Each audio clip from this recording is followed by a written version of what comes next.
बिस्मिल्लाहिर्रहमानिर्रहीम। सन्यासी बाबा उल्फत हुसैन की तरफों अस्सलाम वालेकुम। अज का मौजू है तुहानू नुस्खा कोई नहीं दसना, सिर्फ तुहाडे च ज़हन च एक गल बिठानी है, वो बिठा लैनी है।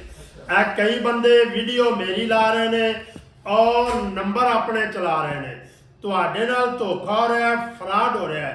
ये वाज़ह तौर पर तुहानू कह रहा है कि मेरे सिर्फ ये 3 नंबर ने, इस तो इलावा किसी होर नंबर से मेरी वीडियो तो कोई होर नंबर आवे तुसीं उहदे नाल राबता नहीं करना, आर्डर बुक नहीं कराना, उहदे धोखे च नहीं आना।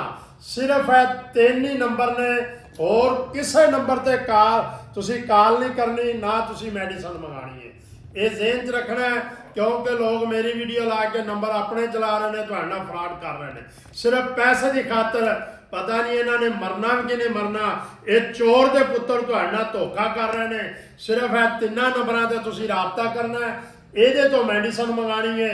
बाकी किसी को ठगे जाओ, लुटे जाओ, ये मैं कोई जिम्मेदार नहीं। अल्लाह हाफिज़।